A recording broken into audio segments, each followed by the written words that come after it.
నమస్తే యంత్రి న్యూస్ కు స్వాగతం. నా పేరు మహిత్. ముందుగా ముఖ్యాంశాలు. అమరావతిలో పర్యటించిన మంత్రులు, ప్రజా ప్రతినిధుల టవర్ల పరిశీలన, జగన్ మావిగన్ పై సెటైర్లు. పల్లె వీక్షణలో కలెక్టర్ ఎమ్మెల్యే సోమిరెడ్డి 30 రోజుల్లోనే పరిష్కారం చూపాలని ఆదేశం. పోలీసులపై కాకాని ఆగ్రహం, బాధ్యులపై చట్టపరమైన చర్యలు తీసుకోవాలని డిమాండ్. ఏడుకొండల మృతదేహాన్ని సందర్శించిన నారపరెడ్డి, జ్యుడిషియల్ ఎంక్వైరీ వేయాలని డిమాండ్. యంత్రి న్యూస్ లో కథనం ప్రసారం. కదిలిన రెవెన్యూ యంత్రాంగం, ఆక్రమణలను తొలగిస్తామని తహసీల్దార్ స్పష్టం.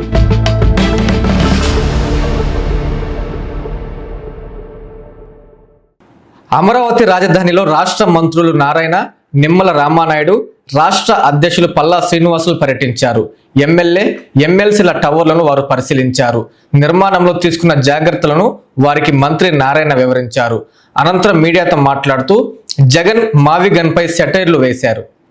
చంద్రబాబు నాయకత్వంలో ప్రపంచ స్థాయిలో ప్రజా రాజధాని నిర్మిస్తున్నామని రాష్ట్ర మంత్రులు పొంగూరు నారాయణ, నిమ్మల రామానాయుడు, రాష్ట్ర అధ్యక్షులు పల్లా శ్రీనివాసులు పేర్కొన్నారు. అమరావతిలో వారు పర్యటించారు. నిర్మాణంలో ఉన్న ఎమ్మెల్యే, ఎమ్మెల్సీ టవర్లు, హెచ్ఓడి టవర్లను పరిశీలించారు. నిర్మాణాలు దాదాపు పూర్తి కావడంతో త్వరలోనే జీఏడీకి అప్పగిస్తామని తెలిపారు. నిర్మాణంలో తీసుకున్న జాగ్రత్తలను మంత్రి, ఎమ్మెల్యేలకు మంత్రి నారాయణ వివరించారు. టీడీపీ రాష్ట్ర అధ్యక్షులు పల్లా శ్రీనివాసరావు మాట్లాడుతూ మంత్రి నారాయణ ఆధ్వర్యంలో ఎమ్మెల్యే, ఎమ్మెల్సీల నివాసాలు నిర్మాణం పూర్తి చేసుకోవడం చాలా సంతోషంగా ఉందని చెప్పారు. ఎమ్మెల్యేలు, ఎమ్మెల్సీలకు అన్ని వసతులతో నివాసాలు పూర్తయ్యాయన్నారు. త్వరలోనే ఎమ్మెల్యే, ఎమ్మెల్సీలు ఇక్కడకు వచ్చి నివాసం ఉంటారని స్పష్టం చేశారు. అమరావతి నిర్మాణం అనుకున్న విధంగా పూర్తవుతుందని పేర్కొన్నారు. మంత్రి రామానాయుడు మాట్లాడుతూ పిచ్చి తుగ్లక్ సైతం అసూయ, ఆశ్చర్యపోయేలా అమరావతిపై గొడ్డలి పార్టీ నాయకుడు మాట్లాడుతున్నాడని ఎద్దేవా చేశారు. జగన్ మావిగన్ అంటే సజ్జల విజయవాడ అని, పెద్దిరెడ్డి 30 రాజధానులు అంటూ రోజుకో మాట, పూటకో మాట మాట్లాడుతున్నారన్నారు. కేవలం ఒకరో ఇద్దరో రైతులు రాజకీయ దురుద్దేశంతో భూములు ఇవ్వకుండా అడ్డుపడుతున్నారని తెలిపారు. ఎవరెన్ని కుట్రలు, కుతంత్రాలు చేసినా రాజధానిని పూర్తి చేసి తీరుతామని తేల్చి చెప్పారు. ఈ కార్యక్రమంలో టీడీపీ నాయకులు, ప్రజాప్రతినిధులు, అధికారులు పాల్గొన్నారు. ఎమ్మెల్యే క్వార్టర్స్, అలాగే ఐఏఎస్ ఆఫీసర్, ప్రిన్సిపల్ సెక్రటరీ ఒక ఐఏఎస్ ఆఫీసర్ క్వార్టర్స్ కూడా కంప్లీట్ చేసుకోవడం జరిగిందండి. చాలా ఆనందం. ఎందుకంటే చాలా రోజులు బట్టి కూడా ఎమ్మెల్యేస్ అందరూ కూడా డిఫరెంట్ ఏరియాస్లో ఉన్నారు. ఇప్పుడు ఈ పూర్తి అవుతే ఇక్కడికి అందరూ రావడానికి వీలు పడుతుంది, సాధ్యపడుతుంది. ఈరోజు ఇక్కడ 10.4 ఎకరాల్లో 12 టవర్స్ ఎమ్మెల్యేస్కి, ఎమ్మెల్యేలకి, ఎమ్మెల్సీలకి నిర్మాణం చేయడం జరిగింది. కంప్లీట్గా పూర్తి అయిపోయినాయి. అలాగే 4.7 ఎకరాల్లో 6 టవర్స్ మన ఐఏఎస్ ఆఫీసర్కి పూర్తి చేయడం జరిగింది. చాలా సంతోషంగా ఉంది. ఇప్పుడు వెళ్ళిన తర్వాత ఇది నారాయణ గారు రేయింబౌలు కష్టపడి ఈ సీడ్ క్యాపిటల్ ఏరియాలో ఈ టవర్స్ కంప్లీట్ చేయడం జరిగిందండి. ఇవి ముఖ్యమంత్రి గారు ఇచ్చినటువంటి ఆదేశాల మేరకు ఇవన్నీ కూడా పూర్తి చేయడం జరిగిందని చెప్పి తెలియజేస్తున్నాం. పల్లె వీక్షణ కార్యక్రమంలో భాగంగా పుల్లికల్లులో ఎమ్మెల్యే సోమిరెడ్డి చంద్రమోహన్ రెడ్డితో కలిసి కలెక్టర్ హిమాంశు శుక్లా పర్యటించారు. పల్లె వీక్షణ అర్జీలకు నెల రోజుల్లోనే పరిష్కారం చూపాలని అధికారుల్ని కలెక్టర్ ఆదేశించారు. ప్రజల కోసం వినూత్న ఆలోచనతో పల్లె వీక్షణ కార్యక్రమాన్ని ప్రారంభించడం అభినందనీయమని కలెక్టర్ని కొనియాడారు ఎమ్మెల్యే సోమిరెడ్డి. జిల్లాలో వినూత్నంగా నిర్వహిస్తున్న పల్లె వీక్షణ కార్యక్రమంలో ప్రజలు అందజేస్తున్న అర్జీలను 30 రోజుల్లో పరిష్కరించేలా ప్రత్యేక చర్యలు చేపట్టామని జిల్లా కలెక్టర్ హిమాంశు శుక్లా తెలిపారు. నెల్లూరు జిల్లా పొదలకూరు మండలం పులికల్లు గ్రామంలో సర్వేపల్లి శాసనసభ్యులు సోమిరెడ్డి చంద్రమోహన్ రెడ్డితో కలిసి కలెక్టర్ పల్లె వీక్షణ కార్యక్రమాన్ని నిర్వహించారు. గ్రామంలో విస్తృతంగా పర్యటించిన కలెక్టర్ పులికల్లు గ్రామ సమీపంలో చేపడుతున్న వీబీజీ, రామ్జీ ఉపాధి హామీ పనులను పరిశీలించి పనుల నాణ్యతపై అధికారులకు సూచనలు చేశారు. అనంతరం అంగన్వాడీ కేంద్రాన్ని సందర్శించి చిన్నారులతో మమేకమై వారి అభ్యసన సామర్థ్యాలను తెలుసుకున్నారు. తాగునీటి నాణ్యతను పరిశీలించి గ్రామంలో మినీ గోకులాన్ని ప్రారంభించారు. అనంతరం జిల్లా స్థాయి అధికారులతో కలిసి గ్రామస్తులతో ముఖాముఖి సమావేశం నిర్వహించిన కలెక్టర్, ఎమ్మెల్యే ప్రజల నుంచి పలు అర్జీలు స్వీకరించారు. అందిన ప్రతి అర్జీని వెంటనే పరిష్కరించేలా సంబంధిత శాఖల అధికారులను ఆదేశించారు. గ్రామస్తులు వివరించిన సమస్యలను క్షుణ్ణంగా ఆలకించి వాటి పరిష్కారానికి హామీ ఇచ్చారు. తమ గ్రామానికి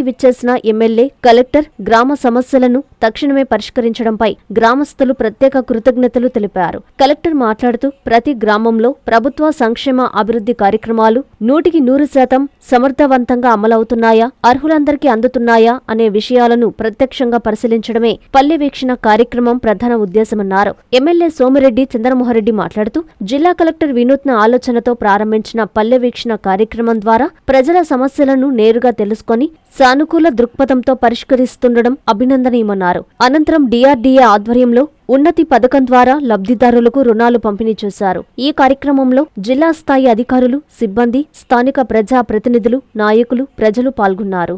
ఈరోజు మనకేంటంటే మళ్ళీ ఒక మంచి కలెక్టర్ వచ్చాడు. తమాషా ఏంటంటే మీకు కలెక్టర్ గారి మిసెస్ కూడా కలెక్టర్, ఇద్దరు ఫస్ట్ సెకండ్ ర్యాంకుల్లో పోటీ పడుతున్నారు. ముఖ్యమంత్రి గారి సమీక్షల్లో మనకి ఫస్ట్ ర్యాంక్లో ఉండే కలెక్టర్ గారు మనకి రావటం నిజంగా సంతోషం. నేనేమంటానంటే పాజిటివ్గా ఉండి ఎంతవరకు సమస్యలు పరిష్కారం చేయాలనే తాపన ఉంటే మ్యాక్సిమం అవుతాయి. 100% కాకపోవచ్చు, కొన్ని సమస్యలు వస్తాయి.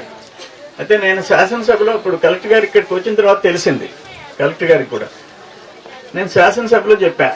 తెలుసు మదనపల్లి ఫైల్స్ అంటుంటే అనగానే సత్యప్రసాద్ రెవెన్యూ మినిస్టర్కి చెప్పా, అయ్యా సర్వేపల్లి ఫైల్స్ కూడా ఉన్నాయి ఆయన, నువ్వు రా ఒక్కసారి. 2022-23 తెలుగుదేశం ఫేస్ కనపడితే 22A అనాదీనం వెలిగింటిపాలెం దుళ్ళదేంది అది గయాలు దెయ్యాలు వీటిలో పెట్టేసేసినారు. ఇప్పుడు కలెక్టర్ గారు ½ an hour స్పెండ్ చేస్తే ఎన్ని రెవెన్యూ సమస్యలు వచ్చినాయో న్యాయమైనవి మార్చేసినారన్నీ. ఇప్పుడు పార్లపల్లి, మర్రిపల్లి 22A నుంచి 100% టోటల్ విలేజెస్ తొలగించగలిగాం. ఇప్పుడు మళ్ళీ ఇంకేదో సమస్యలు ఉన్నాయి. మహందాపురం విలేజ్ 22Aలో పడింది. అక్కడ వెలిగంటిపాలెం టోటల్ విలేజ్ గయాల్లో పడిపోయింది. అంటే ఇంక వాళ్ళు కనీసం కోఆపరేటివ్ లోన్ తీసుకునేదానికి లేదు, అమ్ముకునేదానికి లేదు, అన్నదాత సుఖీభవ బెనిఫిట్ పొందేదానికి లేదు. సంవత్సరాల తరబడి ఇటువంటి దురదృష్టకరమైన పరిస్థితులు సర్వేపల్లి కాన్స్టిట్యున్సీలో జరిగినాయి. పొలికుల్ గ్రామంలో ఈ పల్లె వీక్షణ కార్యక్రమం పెట్టడం జరిగింది. పొద్దున్న 7:30 నుంచి అందరూ ఆఫీసర్స్ ఈ గ్రామంకి రావడం జరిగింది. ముందుగా ఇక్కడ వచ్చిన హార్టికల్చర్ ఫీల్డ్ కి వెళ్లడం జరిగింది. అక్కడే సార్ ఉన్న కాలంలోనే మైక్రో ఇరిగేషన్ ప్రోగ్రామ్, ఒక సెంటర్ ఇరిగేషన్ శాంక్షన్ చేయడం జరిగింది. దీనివల్ల ఈ ప్రాంతంలో ఎసెడ్ లైన్, ఇంతకు ముందు గుడూరు ప్రాంతంలో ఎక్కువ ఉంటే ఇప్పుడు ఆ పొదలకూరు ఏరియాలో కూడా ఎసెడ్ లైన్ వస్తున్నాయి. ఇది చాలా శుభ సంకేతం. దీంతో పాటు గౌరవనీయులు సీఎం గారి ద్వారా లాంచ్ చేసిన జల్ధార జల్ హారతి ప్రోగ్రామ్ ని చూడడం జరిగింది. మీ అందరికి తెలిసిన విషయం అంటే నవంబర్ టైంలో ఈ ప్రాంతంలో వర్షం పడుతుంది, కానీ దీనికి తయారీ మనం ఈ రోజు నుంచి చేయాలి. ఈ జల్ హారతి ప్రోగ్రామ్ వల్ల మన వాటర్ టేబుల్స్ పెరుగుతాయి. తర్వాత ఫీల్డ్స్ కి కూడా లాస్ట్ మైల్ వరకు నీళ్లు వచ్చే అవకాశం ఉంటుంది. ఆ తర్వాత అంగన్వాడీ సెంటర్ కి వెళ్ళడం జరిగింది. ఈ గత 1 or 2 years లో అంగన్వాడీలో ఎక్కువ శ్రద్ధ పెట్టేసి కొత్త కిట్స్ ఇవ్వడం జరుగుతున్నాయి. అక్కడ పిల్లలతో మాట్లాడితే కూడా వాళ్ళు జస్ట్ పాఠాలు కాకుండా అసలుగా స్కిల్స్ నేర్చుకుంటున్నారు. దీని తర్వాత OHSR ట్యాంక్ కి వెళ్ళడం జరిగింది. OHSR ట్యాంక్ దగ్గర మన chloride testing, chlorine testing and turbidity testing, ఈ 3 టెస్ట్ చేసి ఇక్కడ ఉన్న వాటర్ లో ప్రాబ్లం లేదు, అన్ని పర్మిసిబుల్ లిమిట్స్ లో ఉన్నాయి కూడా టెస్ట్ ద్వారా ఫైనలైజ్ చేయడం జరిగింది. ఏ రాష్ట్రంలో కూడా లేనటువంటి విధంగా ఆంధ్ర రాష్ట్రంలో అరాచకాలకి, ఆకృత్యాలకి మారుపేరుగా చంద్రబాబు నాయుడు పరిపాలన కొనసాగుతుందని మాజీ మంత్రి, వైసీపీ జిల్లా అధ్యక్షులు కాకాని గోవర్ధన్ రెడ్డి ఆరోపించారు. నెల్లూరు జిల్లాలో జరిగిన 3 సంఘటనలపై ఆయన తీవ్ర ఆవేదన వ్యక్తం చేశారు. ఇవన్నీ పోలీసుల నిర్లక్ష్యం కారణంగానే జరిగాయని విమర్శించారు.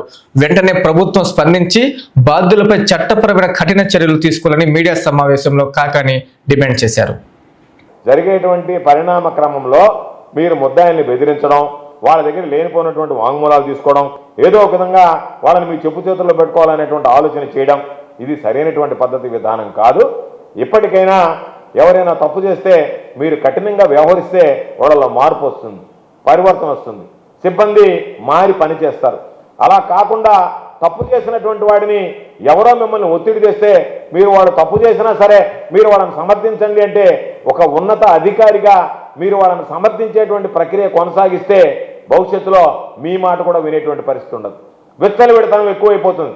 ఇప్పటికే పోలీస్ స్టేషన్కి వెళ్ళాలంటేనే భయపడేటువంటి పరిస్థితి ఏర్పడింది.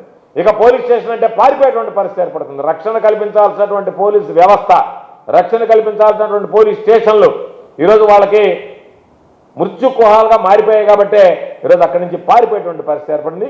కాబట్టి దయచేసి ఈ 2 విషయాల మీద కూడా పోలీసు వ్యవస్థలో ఎవరైతే దీనిలో బాధ్యులు ఉన్నారో వాళ్ళ మీద కఠినంగా శిక్షించాలని చెప్పి ఈ ప్రభుత్వాన్ని డిమాండ్ చేస్తున్నా. ఎస్పీ గారిని కూడా పై అధికారులు చెప్పేటువంటి ఒత్తిళ్లు లొంగకుండా పారదర్శకంగా విచారణ జరిపించి ఎవరెవరైతే దీనిలో బాధ్యులుగా ఉన్నారో వాళ్ళందరినీ గుర్తించి వాడి మీద కఠినమైనటువంటి చర్యలు. ఈరోజు పక్కన చూసాం, పొరపాటు జరిగినటువంటి వాళ్ళందరికీ మొత్తం ఉరిశిక్ష చేసేటువంటి పరిస్థితి ఏర్పడింది. అటువంటి చట్టాలు, అటువంటి పద్ధతి, అటువంటి విధంగా సాక్ష్యాలు సేకరించి మీరు న్యాయస్థానం ముందు నిలబెట్టండి. న్యాయస్థానం ద్వారా వాళ్ళకి శిక్షలు వేయించండి. వాళ్ళ భయం అనేటువంటిది పోతుంది. తప్పనిసరిగా ఒక ఆలోచన వచ్చేటువంటి అవకాశం ఉంటుంది. కాబట్టి మీరు ఆ విధంగా ఆలోచన చేయండి అని చెప్పి కోరుకుంటూ, నేను మరలా చెప్పేది, నేను అడిగినటువంటి ప్రశ్నలకు మీరు సమాధానం చెప్పగలిగితే మీడియా సమావేశం పెట్టి కానీ లేదా పత్రిక దానికి సంబంధించినటువంటి సీసీ ఫుటేజ్తో సహా ఆధారాలు ఇప్పించేటువంటి ప్రయత్నం చేయండి అని చెప్పి నేను కోరుకుంటున్నాను. ముగ్గురిని కలిపే కొట్టారు కదా, కొట్టినప్పుడు ఏమన్నా వారు వేరువేరుగా కొట్టారు, ముగ్గురిని కలిపే కొట్టారు. కొట్టడం మాత్రం వేరువేరా? ఎక్కడ తీసుకుపోయి కొట్టేవాళ్ళ?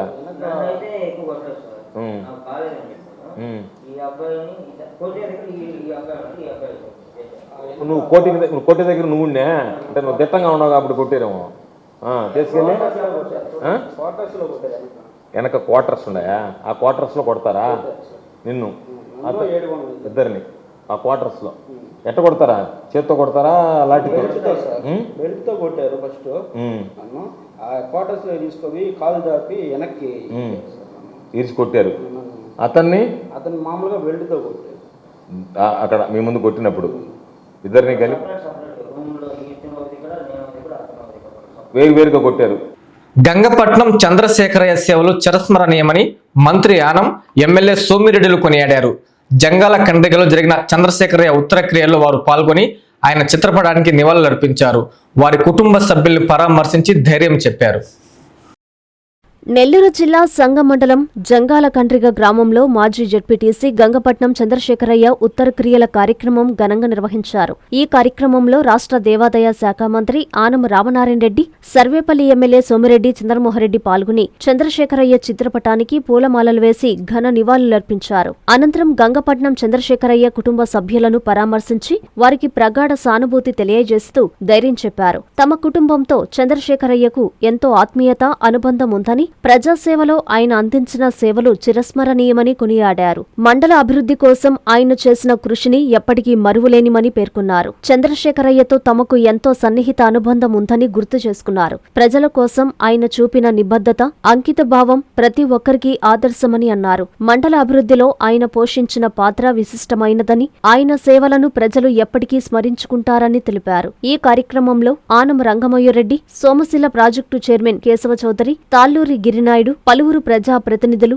రాజకీయ నాయకులు, గ్రామ పెద్దలు, కార్యకర్తలు, కుటుంబ సభ్యులు, అభిమానులు పాల్గొని గంగపట్నం చంద్రశేఖరయ్యకు ఘన నివాళులర్పించారు.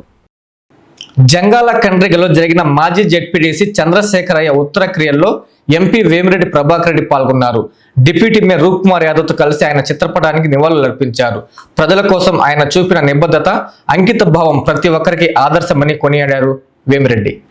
నెల్లూరు జిల్లా సంగమండలం జంగాల కండ్రిగ గ్రామంలో మాజీ జెడ్పీటీసీ గంగపట్నం చంద్రశేఖరయ్య ఉత్తర క్రియల కార్యక్రమం ఘనంగా నిర్వహించారు. ఈ కార్యక్రమంలో MP Vemireddy Prabhakar Reddy, deputy mayor Roop Kumar Yadav పాల్గొని చంద్రశేఖరయ్య చిత్రపటానికి పూలమాలలు వేసి ఘన నివాళులర్పించారు. అనంతరం గంగపట్నం చంద్రశేఖరయ్య కుటుంబ సభ్యులను పరామర్శించి వారికి ప్రగాఢ సానుభూతి తెలియజేస్తూ ధైర్యం చెప్పారు. తమ కుటుంబంతో చంద్రశేఖరయ్యకు ఎంతో ఆత్మీయ అనుబంధం ఉందని, ప్రజాసేవలో ఆయన అందించిన సేవలు చిరస్మరణీయమని కొనియాడారు. మండల అభివృద్ధి కోసం ఆయన చేసిన కృషి ఎప్పటికీ మరువలేమని పేర్కొన్నారు. చంద్రశేఖరయ్యతో తమకు ఎంతో సన్నిహిత అనుబంధం ఉందని గుర్తు చేసుకున్నారు. ప్రజల కోసం ఆయన చూపిన నిబద్ధత, అంకిత భావం ప్రతి ఒక్కరికి ఆదర్శమని అన్నారు. ఏడుకొండల మృతదేహాన్ని జిల్లా కాంగ్రెస్ పార్టీ అధ్యక్షులు కిరణ్ కుమార్ రెడ్డి పరామర్శించి నివాళులర్పించారు. పోలీసుల వేధింపుల కారణంగానే అతను చనిపోయాడని ఆరోపించారు. వెంటనే జ్యుడిషియల్ ఎంక్వైరీ వేసి బాధ్యులపై కఠిన చర్యలు తీసుకోవాలని డిమాండ్ చేశారు కిరణ్ కుమార్ రెడ్డి. పోలీసుల వేధింపుల కారణంగానే ఏడుకొండలు మృతి చెందాడని జిల్లా కాంగ్రెస్ పార్టీ అధ్యక్షులు కిరణ్ కుమార్ రెడ్డి ఆరోపించారు. నెల్లూరు జిల్లా మనుబోలు మండలం చెరుకుముడి గ్రామంలో ఏడుకొండలు పార్థివ దేహాన్ని ఆయన సందర్శించి నివాళులర్పించారు. అనంతరం మృతుని కుటుంబ సభ్యుల్ని పరామర్శించి ధైర్యం చెప్పారు. ఈ సందర్భంగా కిరణ్ కుమార్ రెడ్డి మీడియాతో మాట్లాడుతూ కేవలం పోలీసుల నిర్లక్ష్యం కారణంగానే నిండు ప్రాణం బలైపోవడంతో పాటు ఆ కుటుంబం రోడ్డున పడిందని ఆవేదన వ్యక్తం చేశారు. వెంటనే జ్యుడిషియల్ ఎంక్వైరీ వేసి బాధ్యులపై కఠిన చర్యలు తీసుకోవాలని డిమాండ్ చేశారు. మనుబోలు పోలీస్ స్టేషన్ ని కూడా మొత్తం ప్రక్షాళన చేయాలని ఎస్పీని ఆయన కోరారు. స్పష్టంగా ఇందులో నిన్న ఎస్పీ గారి స్టేట్మెంట్ చూసిన తర్వాత నిజంగా ఎస్పీ గారు ఒక జిల్లాకి సంబంధించినటువంటి అధికారి అయ్యుండి అధికారి చెప్పేటటువంటి మాటల్లోనే ఇన్ని అబద్ధాలు ఉంటే ఈ జిల్లాలో పోలీసు యొక్క వ్యవస్థ పనితీరు ఏ విధంగా ఉంటుందనే దానికి నిన్న ఎస్పీ గారు ఇచ్చినటువంటి స్టేట్మెంట్ ఒక ఉదాహరణ. ఎందుకంటే చాలా స్పష్టంగా వీళ్ళని ఏదైతే బంగారు చోరీ కేసులో తీసుకురావడం కావచ్చు, తీసుకొచ్చిన తర్వాత 2 రాత్రులు పోలీస్ స్టేషన్ లోనే ఉంచుకున్నారు. వాళ్ళని టార్చర్ చేశారు, వాళ్ళ దగ్గర రికవరీ చేశారు. రికవరీ చేసిన తర్వాత స్టేషన్ బెయిల్ ఇచ్చి పంపించేశారు. మీరే తీసుకొచ్చి వీళ్ళ దగ్గర దించారు. మళ్ళీ మరుసటి రోజు ఉదయం 10 గంటలకు మీరు రావాలి అని హుకుం జారీ చేస్తే అక్కంపేటకి సంబంధించినటువంటి ప్రసాద్, రియాజ్ మాత్రం పోలీస్ స్టేషన్ కు వచ్చి ఆ రోజు ఉదయం నుంచి మళ్ళీ మరుసటి రోజు సాయంత్రం 4 గంటల వరకు ఇతను చనిపోయే వరకు వాళ్ళిద్దరు పోలీస్ స్టేషన్ లో ఉన్నారు. నిన్న ఎస్పీ గారు మాట్లాడుతా పోలీసు స్టేషన్ సీసీ కెమెరాలో చూసాం, విక్టిమ్స్ వాళ్ళెవరిని కూడా మేము మళ్ళీ పిలవలేదు. అసలు ఆ కేసులో మేము అసలు రియాజ్ అనేటువంటి వ్యక్తి, ప్రసాద్ అనే వ్యక్తి పోలీస్ స్టేషన్ లో ఉంటే మేము ఎవరిని పిలవలేదు. మేము బెయిల్ ఇచ్చి పంపించేసిన తర్వాత సంబంధం లేదు. అతనికి ఆరోగ్యం బాగలేకుండా ఉంటే గ్రామస్తులు ఫోన్ చేస్తే గ్రామస్తులతో పాటు కానిస్టేబుల్ చెక్. నాకు అర్థం కాని ఏంటంటే ఎస్పీ గారు ఆరోగ్యం బాగలేకపోతే ఎవరన్నా 108 కో అంబులెన్స్ కో ఫోన్ చేస్తారు కానీ పోలీస్ స్టేషన్ ఫోన్ చేస్తే మీ ఎస్ఐ గారు 2 కానిస్టేబుల్ నుంచి కారు పంపించాడని మీరు మాట్లాడడం నిజంగా జిల్లాలో పోలీసుల యొక్క పనితీరుకి ఇది నిదర్శనంగా భావించవచ్చు. ఈరోజు స్పష్టంగా చెప్తున్నా, అక్కంపేటకు సంబంధించినటువంటి 2 వ్యక్తుల్ని ఆ రోజు మరుసటి రోజు పిలిపించి రిమాండ్ కి పెడుతున్నాం, మీరు బెయిల్ కి పేపర్లు రెడీ చేసుకోమని. ఏడుకొండ అనేటటువంటి వ్యక్తి రాకపోతే అతన్ని పట్టకరావడం కోసం మీరు కానిస్టేబుల్ పంపించి వాళ్ళు చేసినటువంటి నిర్లక్ష్యానికి ఈరోజు ఒక ప్రాణం, ఒక కుటుంబం ఈరోజు బలైపోతే మీరు దానికి బాధ్యత వహించి వాళ్ళపైన చర్యలు తీసుకోవాల్సింది పోయి ఒక జిల్లా ఎస్పీగా ఉండి ఈ విధంగా అబద్దాలు మాట్లాడుతుంటే నిజంగా హాస్యాస్పదంగా ఉంది. ఎస్పీ గారు ఇది మీకు మంచి పద్ధతి కాదు. కాబట్టి కాంగ్రెస్ పార్టీ తరఫున డిమాండ్ చేస్తున్నాం, హోంమంత్రి దీనిపైన జ్యుడిషియల్ ఎంక్వైరీ వేయాలని. ఎందుకంటే ఈ పోలీసుల యొక్క విచారణలో వీళ్ళంతా కూడా మేనేజ్ చేస్తున్నటువంటి విషయం స్పష్టంగా అర్థమవుతుంది. నేను ఎస్పీ గారిని అడుగుతున్నా, మళ్ళీ అది జరిగినటువంటి రోజు రాత్రి అక్కంపేటకి మీ కానిస్టేబుల్ వచ్చారా లేదా? రియాజ్ అనేటటువంటి వ్యక్తితో ఎస్ఐతో మాట్లాడించి బేరసారాలు కుదుర్చుకొని అతని దగ్గర స్టేట్మెంట్లు అంతా మార్చుకొని మళ్ళీ అతను తీసుకొచ్చి మునుగోలు పోలీస్ స్టేషన్ లో పెడతామని చెప్పి తీసుకెళ్లి వెంకటాచలం పోలీస్ స్టేషన్ లో పెట్టి మళ్ళీ నిన్న రాత్రి 10 గంటలకి జామీన్ సంతకం తీసుకుని. నేను అడుగుతున్న ఎస్పీ గారిని, మీ పోలీసుల్లో తప్పు లేకపోతే మీరు ఈ రోజు రియాజ్ దగ్గర మళ్ళీ రాత్రికి ఇంటికి పంపించి స్టేట్మెంట్లు మార్చుకోవడం, మళ్ళీ అతను తీసుకెళ్లి వెంకటాచలం పోలీస్ స్టేషన్ లో పెట్టుకోవడం, ఇవన్నీ చేస్తూ తప్పులు మీద తప్పులు చేస్తూ ఈ రోజు మేము డిమాండ్ చేసేది జరిగిపోయింది. జరిగిపోయినటువంటి వ్యక్తి కుటుంబాన్ని ఈ రోజు ప్రభుత్వం ఆదుకోవాలి. పోలీసుల నిర్లక్ష్యం వల్లే జరిగింది. దానికి మీరు నైతిక బాధ్యత వహించి వాళ్ళపైన చర్యలు తీసుకోండి. ఆ కుటుంబానికి న్యాయం చేయమని అడుగుతుంటే అది కాస్త తప్పుదారి పట్టించే దానికోసం జిల్లా ఎస్పీ గారు ఈ విధంగా ప్రవర్తించడం అనేది మంచిది కాదు. ఎవరైనా ప్రభుత్వ భూముల్ని ఆక్రమిస్తే క్రిమినల్ కేసులు నమోదు చేస్తామని సూళ్లూరుపేట తహసీల్దార్ శైలా కుమార్ హెచ్చరించారు. ఎంత్రీ న్యూస్ లో ప్రసారమైన కథనంపై ఆమె స్పందించారు. అక్రమంగా నిర్మించిన భవనాలకు త్వరలోనే నోటీసులు జారీ చేసి వాటిని తొలగిస్తామని స్పష్టం చేశారు.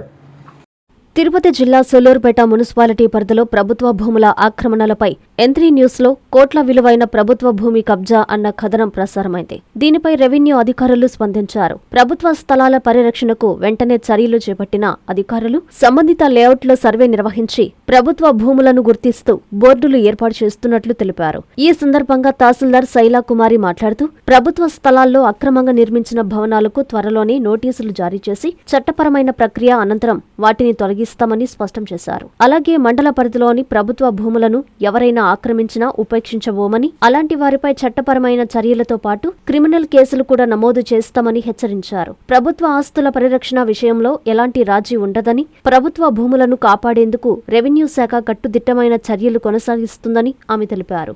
సరే నెంబర్ 83లో 3 ఆ నెంబర్లో మట్టి తోలుతున్నారు, వేరే వాళ్ళు ఎవరు వచ్చి అది చదువు చేస్తా ఉన్నారు అని చెప్పి నిన్న మనకి న్యూస్ వచ్చింది. దాని గురించి కలెక్టర్ ఆఫీస్ నుంచి అడుగున్నారు రిపోర్ట్ పంపించమని. అందుకోసంగా ఇవాళ వచ్చాను నేను ఇక్కడికి. రికార్డ్ ప్రకారం అయితే 83లో 3 మొత్తము అరౌండ్ 22 సెంట్లు అనేది వేకెంట్గా ఉంది ఇప్పుడు గ్రౌండ్ మీద. అది మనము మంద శంకరమ్మ అనే వాళ్ళకి, వైఫ్ ఆఫ్ వెంకటయ్య అనే వాళ్ళకి అసైన్మెంట్ పట్టా ఇచ్చున్నాం గతంలో. ఇప్పుడైతే గ్రౌండ్ మీద ఏం లేదు, మరి మట్టి కూడా ఎవరో వేరే వాళ్ళు తోలున్నారు. అది కూడా ఇంకా ఈవినింగ్కి మనము వీఆర్ఏని ఇక్కడే పెట్టున్నాము, ఎవరైంది చూసుకొని క్లియర్ చేస్తాము. ఇంకోటి ఏంటంటే ఈ శంకరమ్మ అనే ఒక అసైన్మెంట్ ఇచ్చున్నారు. ఆమె ఇక్కడ గ్రౌండ్ మీద అయితే కల్టివేషన్ ఎప్పటి నుంచో కూడా లేనట్టుగా తెలుస్తోంది. ఎవరి పొజిషన్లో ఉందో ఒకసారి వెరిఫై చేసుకోవాల్సింది. ఈమెకు నోటీస్ ఇచ్చి మా వీఆర్ఓ ద్వారా పిలిపించి అసలు విషయం కనుక్కొని ఒకవేళ వాళ్ళ పొజిషన్లో లేరు, ఖాళీగానే ఉందనుకుంటే నోటీస్ ఇచ్చేసి వాళ్ళు ఎవరికి వేరే వాళ్ళకి అలైనేషన్ చేయడం కానీ అమ్మడం కానీ వాళ్ళకైతే హక్కు లేదు. మనమే నోటీస్ ఇచ్చి రెజ్యూమ్ చేసుకొని గవర్నమెంట్కి తీసుకుంటాం. తర్వాత ఏ పర్పస్కి వాడొచ్చు అనేది ఆ తర్వాత డిసైడ్ అవుతుంది. కోడూరుపాడులో సీసీ డ్రైన్ పనులకు ఎమ్మెల్యే కోటమిరెడ్డి సీతారెడ్డి శంకుస్థాపన చేశారు. డ్రైన్లన్నీ పూర్తయితే రూరల్ నియోజకవర్గానికి ఎంతో మేలు చేకూరుతుందని చెప్పారు ఎమ్మెల్యే. అన్ని డ్రైన్లు పూర్తయితే నెల్లూరు రూరల్ నియోజకవర్గానికి ఎంతో మేలు జరుగుతుందని రూరల్ ఎమ్మెల్యే కోటమిరెడ్డి శ్రీధర్రెడ్డి తెలిపారు. నెల్లూరు రూరల్ నియోజకవర్గం 1వ డివిజన్ కోడూరుపాడు కల్తీ కాలనీ మెయిన్ రోడ్డు వద్ద 80 లక్షలతో సీసీ డ్రైన్ పనులకు శంకుస్థాపన కార్యక్రమం జరిగింది. ఈ కార్యక్రమానికి టీడీపీ రాష్ట్ర అధికార ప్రతినిధి కోటమిరెడ్డి గిరిధర్రెడ్డితో కలిసి ఎమ్మెల్యే శ్రీధర్రెడ్డి విచ్చేశారు. కోటమిరెడ్డి సోదరులకి డివిజన్ నాయకులు, కార్యకర్తలు, ప్రజలు పూల వర్షం కురిపిస్తూ ఘన స్వాగతం పలికారు. ఈ సందర్భంగా ఎమ్మెల్యే సీసీ డ్రైన్ పనులకు శంకుస్థాపన చేశారు. అనంతరం ఎమ్మెల్యే శ్రీధర్రెడ్డి మీడియాతో మాట్లాడుతూ నియోజకవర్గంలో 60 కోట్ల రూపాయలతో 97 డ్రైన్లను ఏర్పాటు చేస్తున్నామని తెలిపారు. అన్ని పనులు 1.5 ఏడాదిలోపు పూర్తి చేస్తామని హామీ ఇచ్చారు. రాష్ట్రంలోని రూరల్ నియోజకవర్గాన్ని ఆదర్శ నియోజకవర్గంగా నిలుపుతామని పేర్కొన్నారు. కోటమిరెడ్డి గిరిధర్రెడ్డి మాట్లాడుతూ కూటమి ప్రభుత్వం అధికారంలోకి వచ్చినప్పటి నుంచి 800 కోట్ల రూపాయలతో రూరల్ నియోజకవర్గంలో ఎన్నో అభివృద్ధి పనులు జరుగుతున్నాయని చెప్పారు. ఈ కార్యక్రమంలో కూటమి శ్రేణులు, ప్రజలు పాల్గొన్నారు. నెల్లూరు రూరల్ నియోజకవర్గంలో 60 కోట్ల రూపాయల వ్యయంతో మొత్తం 97 డ్రైన్ల నిర్మాణం. ఈ 60 కోట్ల రూపాయల వ్యయంతో 97 డ్రైన్ల నిర్మాణం 1.5 సంవత్సరం పడుతుంది. ఈరోజు ప్రారంభించాం. ఇక్కడి నుంచి 1.5 సంవత్సరం లోపు మొత్తం 20 కోట్ల రూపాయలతో చేపట్టిన డ్రైన్ నిర్మాణం పూర్తవుతుంది. 48 కిలోమీటర్లు నెల్లూరు రూరల్ నియోజకవర్గంలో 48 కిలోమీటర్లు ఈ యొక్క డ్రైన్ల పొడుగు ఉంటుంది.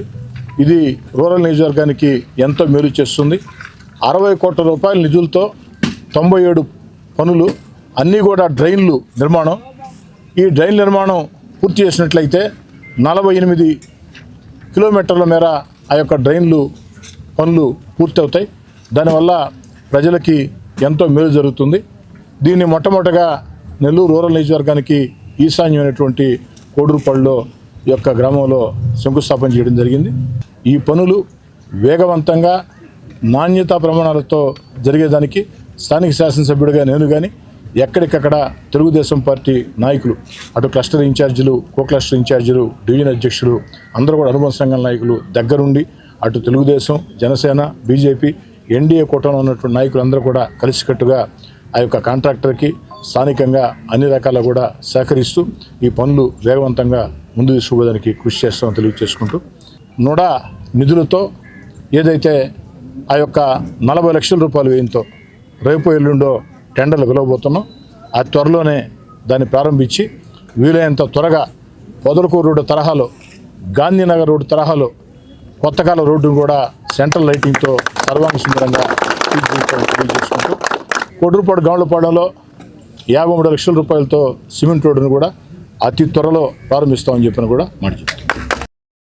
జనసేన వీర మహిళా నాయకురాలు కవిత వ్యాఖ్యల్ని జిల్లా కార్యదర్శి యశ్వంత్ తీవ్రంగా ఖండించారు. చిత్తూరులో ఆయన మీడియాతో మాట్లాడుతూ పార్టీ ప్రతిష్టతను వ్యక్తిగత స్వార్థం కోసం వాడుకోవడం మంచి పద్ధతి కాదని హితవు పలికారు. వ్యక్తిగత స్వార్థం కోసం పార్టీని వాడుకోరాదని జనసేన జిల్లా కార్యదర్శి యశ్వంత్ హితవు పలికారు. భార్యాభర్తల వ్యక్తిగత గొడవల్లో జనసేన పార్టీపై లేనిపోని నిందలు వేస్తున్న జనసేన మహిళా నాయకురాలు అరణి కవిత చేసిన వ్యాఖ్యలను తీవ్రంగా ఖండించారు. ఈ మేరకు చిత్తూరు జనసేన పార్టీ కార్యాలయంలో జనసేన నాయకులు మీడియా సమావేశం ఏర్పాటు చేశారు. ఈ సందర్భంగా వారు మాట్లాడుతూ చంద్రమౌళి, అరణి కవిత భార్యాభర్తల గొడవల్లో ఇద్దరు విడిపోయారు అన్నారు. అయితే వారి మధ్య వివాదాలు ఉన్నప్పుడు బలిజ సంఘం నాయకులు మధ్యవర్తిత్వం ద్వారా రాజీ కుదిరితే ఆమెకు చెందాల్సిన ఆస్తులను అందించారన్నారు. వ్యక్తిగత విషయాలను పార్టీకి రుద్దడం సమంజసం కాదన్నారు. మీడియా సమావేశంలో పూల చందు, జిల్లా కార్యదర్శి భానుప్రసాద్, జనసేన నాయకులు, కార్యకర్తలు పాల్గొన్నారు. నువ్వు పీఓసీ ఇన్ఛార్జ్గా ఉండి నామినేటెడ్ పోస్టులు ఇచ్చిన వాళ్ళ లిస్ట్ ఎత్తుకుందాం. ఎంతమందికి 2022 పార్టీ సభ్యత్వం ఉందో చూద్దాం. ఎంతమంది నామినేటెడ్ పదవులు తీసుకున్న వాళ్ళలో 2022 కొంతమంది వస్తున్న వాళ్ళు, ఇక్కడ అంజలి గారు ఉన్నారు, ఈడే ఉన్నారు, ఆవిడకి ఇచ్చిన సంతోషం. ఎందుకంటే కుటుంబం మొత్తం వాళ్ళు పార్టీ కోసమే కష్టపడతారు. వాళ్ళ హస్బెండ్ తెరిచి పిల్లలు, అలాంటి వాళ్ళకి వాళ్ళు కొట్లాడి తెచ్చుకోవడం బాగుంది. కొన్ని పేర్లు నేను బహిరంగ పార్టీ విషయాలు మాట్లాడట్లా, సభ్యత్వం లేని వాళ్ళకి నువ్వు ఇచ్చుకున్నావు, బాగుంది. అలా చేసి నీకు ఈరోజు పార్టీ నుంచి మాట్లాడే హక్కు ఉందా? ఇంకో విషయం మీడియా వాళ్ళకి స్పష్టం చేస్తానా, ఇది జనాలకు కానివ్వండి, ఎమ్మెల్యే గారికి కానివ్వండి తెలిసేలా చేసే బాధ్యత మీరు తీసుకోవాలా. స్థానిక ఎమ్మెల్యే శ్రీ గురజాల జగన్మోహన్ గారికి ఆరని కవిత చంద్రమౌళి పంచాయతీకి ఎటువంటి సంబంధం లేదు. చంద్రమౌళి గారికి కొన్ని మిస్అండర్స్టాండింగ్స్ ఉంది, ఆయన చెప్పింది వాస్తవం. నా వల్ల కానీ, చందన్న వల్ల కానీ, సంతోష్ వల్ల, కుమార్ అన్న వల్ల, భాను వల్ల, కాజూర్ బాలాజీ గారి వల్ల నీకు ఇబ్బంది వచ్చింది వాస్తవం. చంద్రమౌళి ఇబ్బంది పడుతున్న విషయం వాస్తవం, నేను మీడియా ముందు ఒప్పుకుంటానా, అతనికి దానికి క్షమాపణ కూడా చెప్తాను. కానీ తిరుపతి ఎమ్మెల్యేకి కానీ, చిత్తూరు ఎమ్మెల్యే అంటే ఎమ్మెల్యే ఇన్వాల్వ్ అయ్యే స్థాయి కాదు ఇది. ఆ ఒక్క పాయింట్ దయచేసి గుర్తుపెట్టు. యువత డ్రగ్స్ కు దూరంగా ఉండి భవిష్యత్తులో ఉన్నత స్థాయికి ఎదగాలని ఏబీవీపీ నాయకులు పిలుపునిచ్చారు. వెంకటగిరిలో విద్యార్థులతో కలిసి అవగాహన ర్యాలీ నిర్వహించారు. డ్రగ్స్ వల్ల కలిగే అనర్థాలను విద్యార్థులకు పోలీసులు తెలియజేశారు. తిరుపతి జిల్లా వెంకటగిరి పట్టణంలో అఖిల భారతం విద్యార్థి పరిషత్తు 78వ వార్షికోత్సవాన్ని పురస్కరించుకొని స్థానిక విశ్వోదయ జూనియర్ కళాశాల నుండి పాత బస్టాండ్ వరకు విద్యార్థులతో అవగాహన ర్యాలీ నిర్వహించారు. ఈ కార్యక్రమంలో వెంకటగిరి సీఏ రోసయ్య, ఎస్ఐ స్వరూప పాల్గొని విద్యార్థులకు డ్రగ్స్ వల్ల కలిగే అనర్థాలపై అవగాహన కల్పించారు. యువత మత్తు పదార్థాలకు దూరంగా ఉండి విద్య, క్రమశిక్షణ, మంచి విలువలతో జీవితాన్ని నిర్మించుకోవాలని వారు సూచించారు. ఏబీవీపీ నాయకులు మాట్లాడుతూ దేశ భవిష్యత్తు అయిన యువత మత్తు పదార్థాల బారిన పడకుండా చైతన్యం కలిగించడం ప్రతి ఒక్కరి బాధ్యత అని తెలిపారు. సమాజంలో డ్రగ్స్ నిర్మూలనకు ప్రతి విద్యార్థి భాగస్వామ్యం కావాలని పిలుపునిచ్చారు. ఈ కార్యక్రమంలో తిరుపతి జిల్లా కన్వీనర్ విష్ణు, రాష్ట్ర SFD co convener Tanuku Chandu, Venkatagiri convener Sethunath విద్యార్థులు పాల్గొన్నారు. ఈరోజు Vishwodaya degree college students ABVP ఆవిర్భావం సందర్భంగా 1 month వివిధ కార్యక్రమాల్లో భాగంగా ఈరోజు ఎగనెస్ట్ డ్రగ్స్ మీద ర్యాలీ నిర్వహించడం. విశ్వోదయ గ్రౌండ్స్ నుంచి ఓల్డ్ బస్ స్టాండ్, కాశీపేట మీదుగా ఓల్డ్ బస్ స్టాండ్ దగ్గర నుంచి తిరుపతి వరకు ర్యాలీ నిర్వహించడం. వార్తలు ముగించే ముందు ముఖ్యాంశాలు మరోసారి. అమరావతిలో పర్యటించిన మంత్రులు, ప్రజా ప్రతినిధుల టవర్ల పరిశీలన, జగన్ మావిగన్ పై సెటైర్లు. పల్లె వీక్షణలో కలెక్టర్ ఎమ్మెల్యే సోమిరెడ్డి 30 రోజుల్లోనే పరిష్కారం చూపాలని ఆదేశం. పోలీసులపై కాకాని ఆగ్రహం, బాధ్యులపై చట్టపరమైన చర్యలు తీసుకోవాలని డిమాండ్. ఏడుకొండల మృతదేహాన్ని సందర్శించిన నారపరెడ్డి, జ్యుడిషియల్ ఎంక్వైరీ వేయాలని డిమాండ్. N3 న్యూస్ లో కథనం ప్రసారం, కదిలిన రెవెన్యూ యంత్రాంగం, ఆక్రమణలను తొలగిస్తామని తహసీల్దార్ స్పష్టం.